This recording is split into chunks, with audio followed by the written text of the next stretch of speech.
Greetings and welcome to Monster Legends for another special feeding episode. This time we're going to be feeding a fellow that I picked up on the limited path of the Gloomy Dome Maze. This is Santerion. I think I'm saying that right. And Santerion is a legendary. He is metal. He is in the Sea book. He's in the Mechanical book. He's in the Winter book. He is in the temporary Christmas book.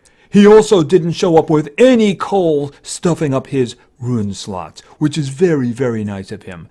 Of course, Santerion is one of the Forsaken, which carries a lot of bad problems with it, but it does carry a lot of good skills. And he does have one little bit of an issue that we're going to talk about towards the end of the video. But for the moment, we need to get him a temporary home. Or how about there? He likes elves, doesn't he?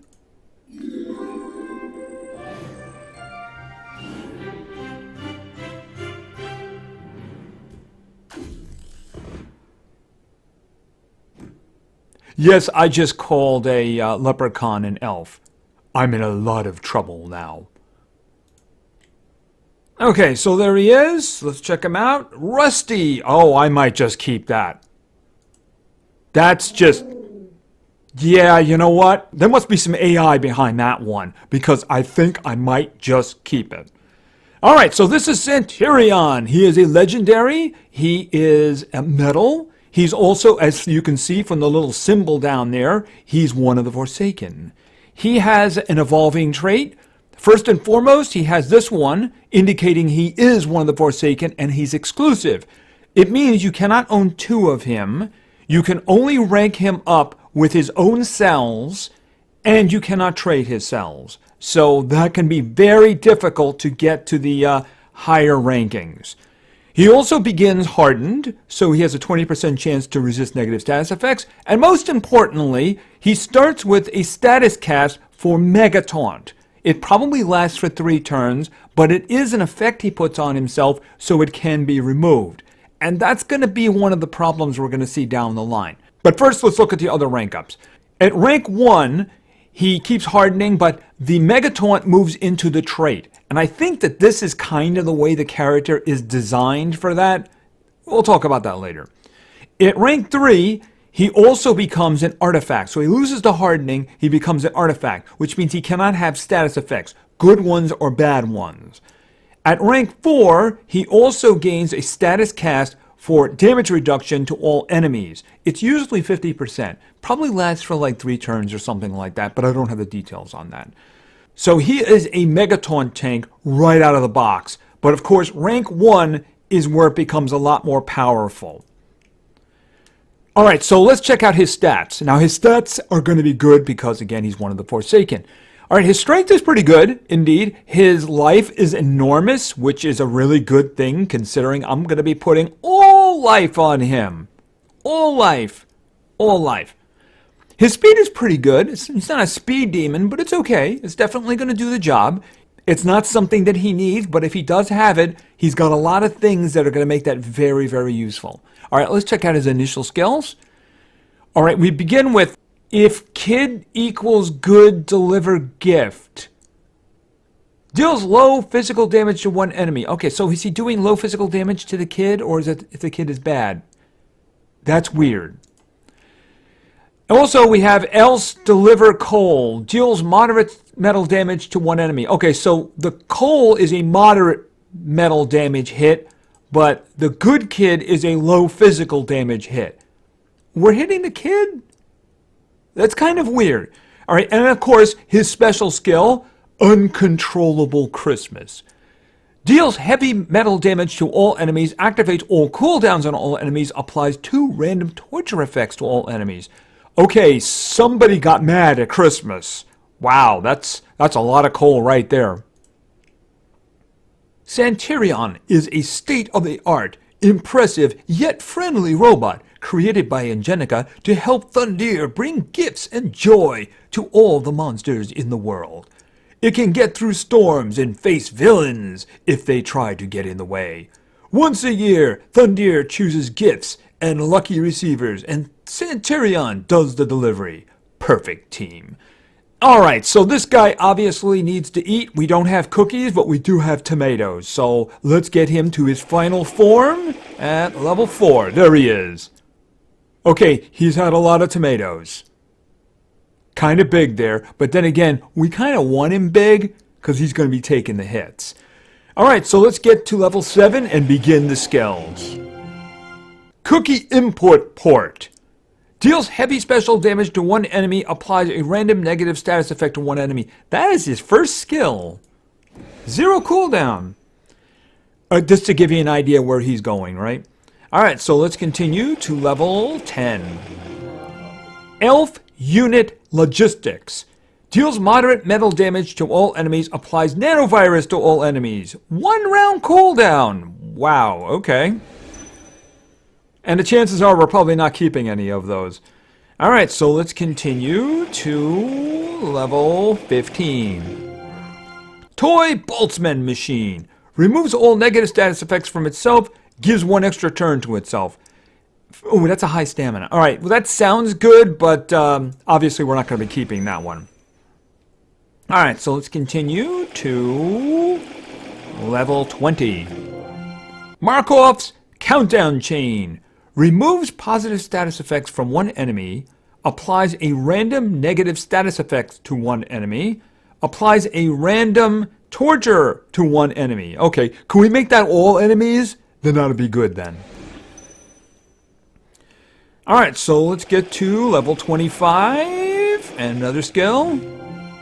Pathfinding to the Chimney. Deals very heavy metal damage to one enemy, applies daze and nanovirus to one enemy. Alright, why don't we just throw that there for now? I'm not keeping that one. The high stamina cost, and that's just not usable. Alright, so we got a really good hit here against one individual if we need it. Alright, so let's continue to level 40. Pardon me, level 30. I'm jumping the gun. Sweater's Pattern Recognition. Deals moderate metal damage to all enemies, applies a random torture skill to all enemies, heals all allies by 35%. Yeah, why don't we just kind of like throw that up here? Yeah, keeping that one, right? So it does good metal damage to the enemies, right? Gives them a random torture skill, and heals the allies by 35%. That's including himself too, right? Alright, so let's continue for more stuff. And level 35. Workshop Heuristics. Deals heavy metal damage to one enemy, applies a random protection to all allies. I'm thinking this one is probably more useful for him. So I'm going to put that in there. Alright, we're going to look at the skills, but there's still some stuff to come. There's one in particular that's coming. Alright, so let's go to level 40. Neural Network Carols. Removes positive status effects from all enemies, deals moderate metal damage to all enemies, applies daze to all enemies. The big thing, of course, removing positive status effects from all enemies and then doing damage to them. And actually, it's a high moderate damage too. Daze is kind of a throw-in, right? So here's the question. What are we going to do here? All right, this is what I'm going to do. I'm going to put that there for now. All right, I have a very good idea what this last one is, so let's go to level 45. And not that one. All right, come on, give it to me. Come on, Santa, give it to me. Oops. Jingle Bell Curves. Heals one ally by 75%, applies a random negative status effect to all enemies. That is only 20 stamina, and that's a 2-round cooldown. Alright, so now I'm going to put this here. Alright, because this is the heal. So we got this one, which is a group heal. Then we have this one, which is a single target 75% heal, and it does something negative to the other guys. And this one, I'm thinking, it does hit one individual hard, but it also gives random protection to the allies, which could include himself, too. So if he, like, accidentally gave himself evade, that would be all kinds of great, right? Or like group dodge, something like that. And this one, I'm thinking in terms of removing the positive status effects and then throwing in some damage. Mind you, these are not his only skills, but these are the only skills that I'm likely to see. All right, let's get him all the way up to level 60. All All right, we're just going to bypass that and go all the way to level 60. And that's going to be that. All right, let's check out his stats at level 60. All right, his strength is not bad at all. 2212 is not bad. His life is enormous. 16,220, especially when I put all life on him, because that's what I'm going to be doing, by the way. I'm going to put all life on him. His speed isn't too bad at all. You know, it's not denial speed, but let's face it, you're not going to enhance that. You're not going to put speed on this guy. Don't put speed on this guy. Don't put speed on this guy. All right, so let's just take a quick look and see about the skills and see if we want to keep anything. All right, this one, obviously, I'm keeping. You know, it does decent damage, it gives a random torture effect, and most importantly, it heals his own team. So, yeah, that's pretty good right there. This one, this would be the first I would take out. The thing I want mostly here is removing the positive status effects and then the moderate metal damage. It does more damage than the first one. You know, days is a throw-in, I suppose. But, I mean, the thing is, that's really what I want from that. This one, obviously, is very important, especially to him, right? Because he's going to be taking a lot of damage and being able to just go, boom, 75% heal, especially considering how much health that's likely to be, is really, really very good. The throw-in of random negative effects on the enemies is just also kind of great. Actually, this was interesting because this is kind of the decision here between a single enemy one. I mean, this is okay. It's a really good hit. It's got the same cooldown. If it had like a 1 cooldown or a 0 cooldown, maybe I would have considered it, but I like the random protection, considering that's what he does, right? Okay, and then there's this one, which does a whole bunch of bad things to one individual. I mean, that's not bad. Random negative effect, random torture effect, remove positive status effects. That's actually pretty good, and it is a 1-round cooldown. And then there's another one here. This one, nope, not even going to consider it. And then we have this one here. This was another possibility for the single target one. It does very good damage. Actually, this was the first one he got, I believe, isn't it? And it applies a random negative status effect. It has a 0 cooldown. That's the reason I kind of like it. I'll have to think about that. And there's this one, which basically is moderate metal damage. It's kind of decent damage here, and it's a 1-round cooldown, and it gives nanovirus. It's just, I like the other one because it removes positive status effects. And then there's these, but now, of course, we're going to talk about ranking them up. We've already seen the effect of ranking him up on his trait, and that is huge, especially just to rank 1. Huge. Rank 3 is also amazing, by the way. All right, but if you get him to 105, you get this one. Behavior Christmas Tree removes all negative status effects from all allies, applies life and stamina regeneration. So that's really good. I would take the last one out for that.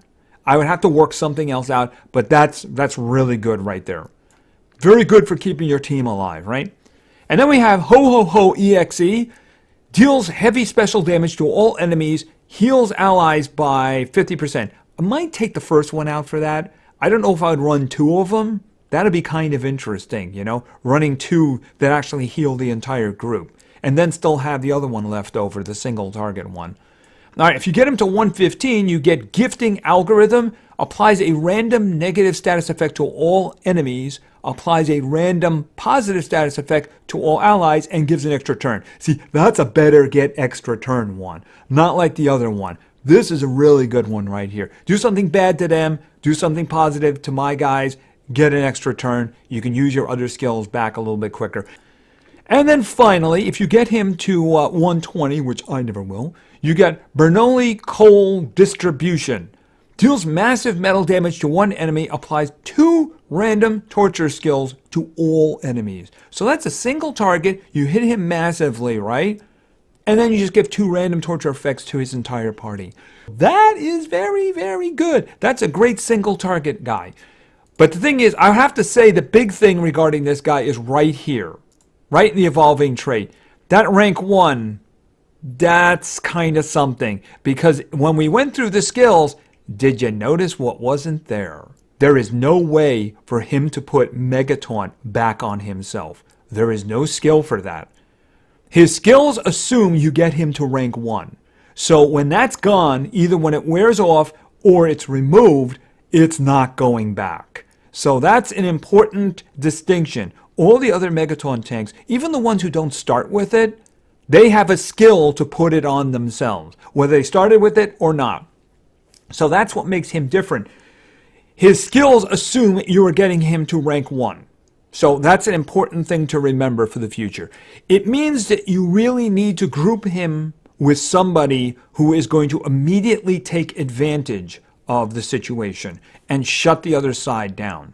So that's important to remember. You can't like put him there and have 2 damage dealers on each side of him, even though he can heal himself. Because the thing about it is, once that wears off or it's removed, it's gone and it's not coming back. I mean, he doesn't even have the regular single target taunt on his trait. So that makes him a little bit different. All right, well, let's look at the skills that I chose. And yeah, we're going to put all life on him. I'm just telling you that right now. There's no doubt. All right, let's start with this one. Sweater's Pattern Recognition.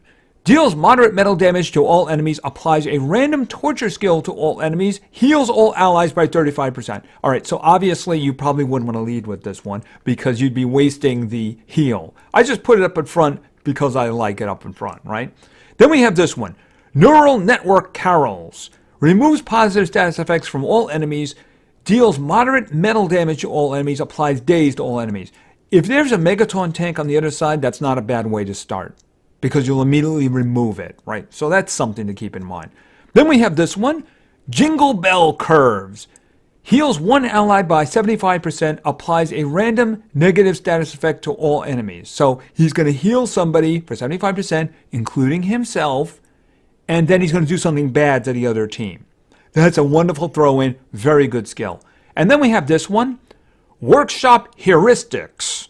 Deals heavy metal damage to one enemy, applies a random protection skill to all allies. So he's got that single target hit for those individuals who dodge group attacks. And then it also basically gives a random protection to all his allies. In some ways, that wouldn't be a bad thing to start with, but I guess it's really situational. You might go ahead and do this if the other side went first and hit you or something like that. But I mean, if that happened, you'd probably just use this one, you know, especially considering you're doing something bad to the other side. Anyway, he's very effective. He's a Megaton tank. He starts that way. He's got healing too. And even when you rank him up, he even gets better heals. But he's got healing too, especially the big one, right? He can also do bad things. He can also protect his team. So he's kind of like a healer, a Megaton tank, and he's even got some supporty stuff as well. Again, the one problem he's got is his skills assume that you're going to have him up to rank 1 because he cannot put the Megaton effect back on himself. That could be a problem if the other side immediately takes it off, in which case, basically he's a supporty healer there who kind of hit pretty well, you know?